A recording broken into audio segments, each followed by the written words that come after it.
시편 89편 모두 52절로 이루어져 있는 상당히 긴 시편이죠. 우리가 그 가운데 3분의 2, 거의 4분의 3 정도를 생각해 보았는데, 지금까지 생각해 본 그 긴 내용들은 어떤 내용들이었습니까? 정말 듣기에도 너무나 귀하고 아름다운 그런 내용들이었어요. 또 들으면 들을수록, 읽으면 읽을수록 우리에게 힘이 되고 또 축복이 되는 그런 내용이었습니다. 자, 그런데 시편 89편 후반부 오늘 본문부터 38절부터 보면 갑자기 분위기가 바뀌어져요. 자, 38절이 어떻게 시작하고 있습니까? 그러나 라고 말하고 있죠. 지금까지는 어떤 내용이 주로 나왔죠? 우리 하나님은 인자하시고 성실하시다. 그는 하늘과 땅을 지으신 자로서 능치 못함이 없으신 분으로 우리를 도와주시는, 돕는 힘이 되어주신다. 그는 우리를 먼저 찾아와 주시고 또 우리들을 높여주신다. 우리들을 당신의 강한 오른손으로 붙들어 주신다. 또 우리와 한 약속은 절대로 패하지 아니하고 지키신다. 이런 내용들 우리가 생각해 보았어요. 그런데 갑자기 어떤 말이 나와요? 그러나 라고 나와요. 그러면서 말씀의 분위기가 완전히 바뀌어져요. 38절 전체를 읽어볼게요. 그러나 주께서 주의 기름 부음 받은 자에게 노하사 물리치셔서 버리셨으며, 인자하신 것과는 반대로 노하셨다, 물리치셨다, 버리셨다. 20절 말씀과 한번 비교해 보세요. 내가 내 종 다윗을 찾아내어 나의 거룩한 기름을 그에게 부었도다. 이 말씀과는 완전히 기름을 부어 세우는 것과 버리시는 것 완전히 대조가 되죠. 39절 말씀도 마찬가지. 주의 종의 언약을 미워하사 그의 관을 땅에 던져 욕되게 하셨다. 이 말씀은 어떤 말씀? 28절에 있는 말씀과 완전히 대조가 돼요. 그를 위하여 나의 인자함을 영원히 지키고 그와 맺은 나의 언약을 굳게 세운다. 한번 한 언약은 영원히 지키고 나의 언약을 굳게 세운다 그랬는데 39절에서는 그 언약을 미워하사 그의 관을 땅에 던져 욕되게 하셨다. 여기 그의 관을 땅에 던져 욕되게 하셨다는 말도 29절에 있는 말씀과 완전히 대조가 돼요. 또 그의 후손을 영구하게 하며 그의 왕위를 하늘의 날과 같게 하리로다. 그의 후손을 영구하게 한다. 그의 왕위를 하늘의 날과 같게 계속되게 한다. 그렇게 말씀하셨는데 금방 읽은 39절은 뭐라고 말해요? 그의 관을 땅에 던져 욕되게 하신다. 왕위를 계속되게 하는 것이 아니라 그 왕관을 집어 던져버리시겠다라고 말하고 있어요. 이것뿐만이 아니 40절 41절도 그의 모든 울타리를 파괴하시며 그 요새를 무너뜨리셨으므로 길로 지나가는 자들에게 다 탈취를 당하며 그의 이웃에게 욕을 당하나이다. 이 말씀은 어떤 말씀과 대조가 됩니까? 21절 이하에 있는 말씀. 내 손이 그와 함께하여 견고하게 하고 내 팔이 그를 힘이 있게 하리로다. 원수가 그에게서 강탈하지 못하며 약한 자가 그를 곤고하게 못하리로다. 내가 그의 앞에서 그 대적들을 박멸하며 그를 미워하는 자들을 치려니와. 너무 대조가 되죠. 정말 달라도 너무 다른 그런 내용들이 있는 걸 봐요. 42절 43절도 마찬가지. 주께서 그의 대적들의 오른손을 높이시고, 잘 읽어야 돼요. 그의 대적들의 오른손을 높이신다.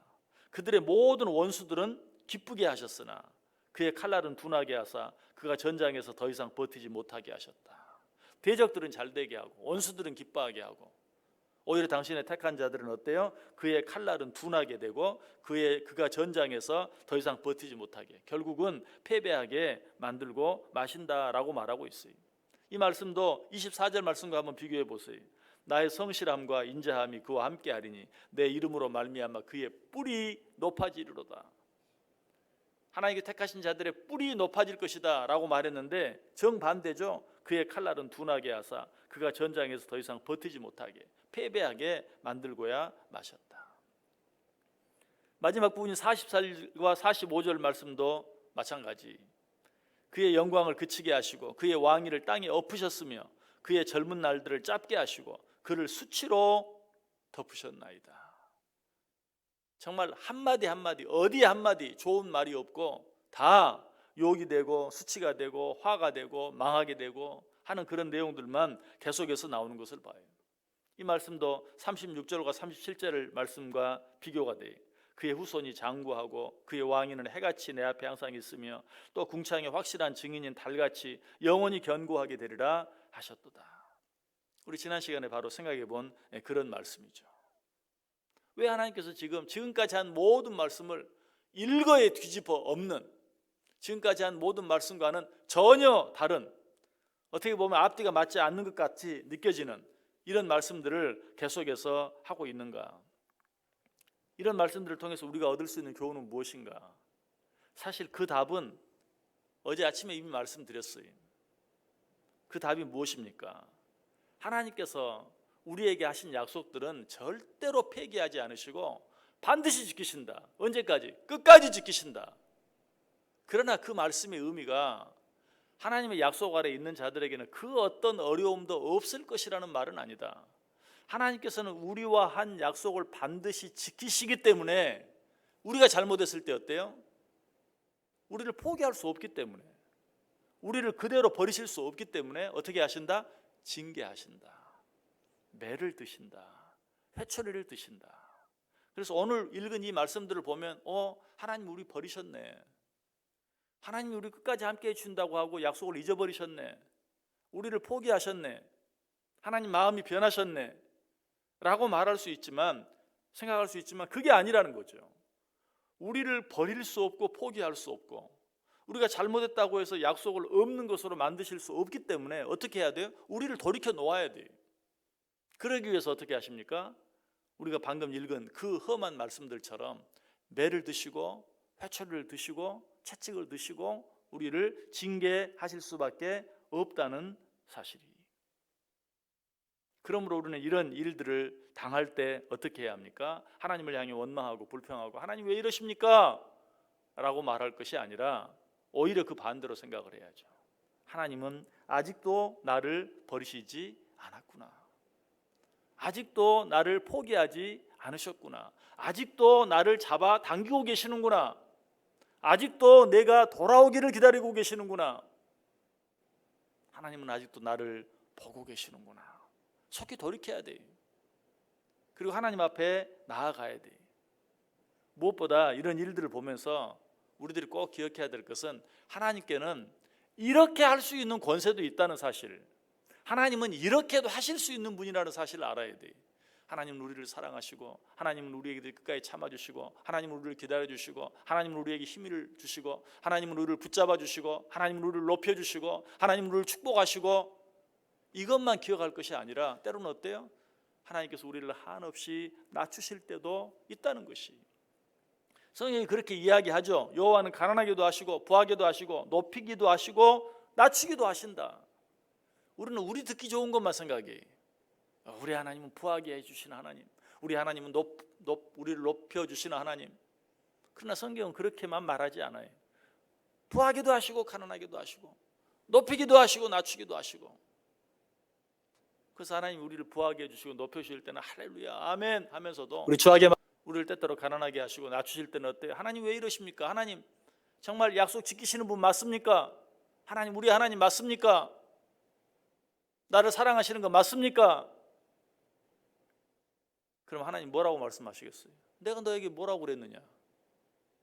나는 부하기도 하지만 가난하기도 한다고. 나는 너희를 높이기도 하지만 낮추기도 한다고. 우리는 이 사실을 알아야 돼. 우리를 높여주실 때 할렐루야 찬송하고 감사하고, 우리를 낮추실 때는 어때요? 빨리 나를 돌아봐야 돼. 그리고 그 사실을 통해서도 오히려 하나님이 나를 지금도 사랑하고 계신다는 사실, 하나님이 나를 그렇다고 포기해버릴 수 없기 때문에 안타깝지만 채찍질을 해가면서까지도 내가 돌아오기를 기다리고 있다는 사실을 우리는 기억해야 돼요.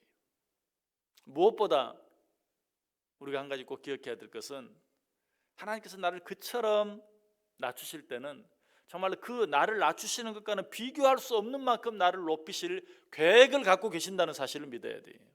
하나님은 어떤 일을 하시든지 대책 없이 하시는 분이 아니, 반드시 대책이 있어요. 그래서 우리에게 고난을 주실 때는 우리가 뭐라고 고백해야 되죠?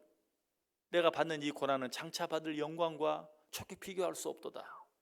그러면서 도대체 내가 장차 받을 영광이 얼마나 크길래 나에게 이처럼 큰 고난을 주시는가라고 생각하는 것처럼 하나님께서 나를 한없이 낮추시고 깊은 구덩이에 들어가게 하실 때는 도대체 하나님이 나를 얼마나 높여주시려고 나를 이렇게 낮추시는가 하면서 하나님 앞에 바짝 엎드리고 그리고 하나님 앞으로 더 가까이 나아갈 수 있어야 되는 것이, 이런 모습, 이런 태도를 우리가 오늘 본문 속에서 어디에서 볼 수 있는가? 오늘 본문이 끝나는 45절 맨 끝에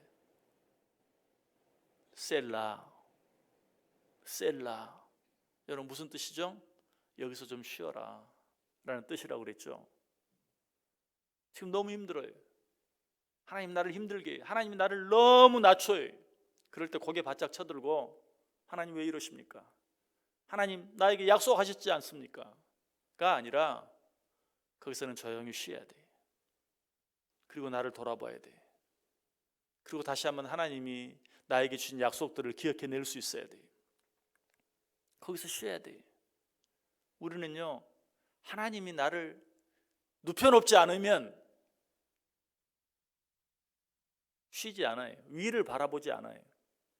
그저 내가 모든 걸 할 수 있는 줄 알고 내 입만 바라보고 교만해져서 그저 앞만 바라보고 달려나가려고 그래요. 하나님이 어떤 일을 통해서 나를 눕혀놓아야 그때야 비로소 위를 바라봐요. 그때야 비로소 하나님을 바라봐요. 그래서 하나님께서 나를 억지로 눕혀놓으실 때가 있어요. 억지로 나를 넘어뜨리실 때가 있어요. 오늘 시인은 그 사실을 깨달았어요. 그래서 하나님이 자기를 한없이 낮추시는 그 모습 속에서 어때요? 조용히 쉬면서 비로소 하나님을 바라보는 거예요. 하나님 의지하는 거예요. 하나님께 맡기는 것이, 여러분 이것이 믿음이, 믿음은 하나님이 나를 높여주시는 것만 믿는 것이 믿음이 아니라 하나님이 나를 사랑하시기 때문에 낮추실 수도 있다는 사실을 믿는 것이 진정한 믿음이. 때때로 하나님이 나를 주저앉히시면, 때때로 하나님이 나를 눕히시면, 때로는 누워서 때로는 주저앉아서 위를 바라볼 수 있는 것, 그것이 믿음이. 오늘 시인이 그렇게 하고 있어요. 여러분은 지금 어떤 형편 가운데 있습니까? 높여주시는, 하나님이 우리를 높여주시는 형편 가운데 있습니까? 감사하며 찬송하며 기뻐하세요. 그러나 그렇지 못하고 하나님이 여러분을 낮추시는 것 같습니까? 모든 것들을 잠깐 멈추고 잠깐 쉬면서 위를 바라보세요. 셀라. 잠깐 멈추세요. 그리고 하나님에 대해서 생각하세요. 하나님 우리에게 하신 약속을 기억해내세요. 그 힘들고 어려운 시간이 오히려 하나님 나를 여전히 버리지 않고 포기하지 않고 여전히 사랑하고 계신다는 증거라는 사실을 확실히 붙잡으세요. 그리고 감사하세요.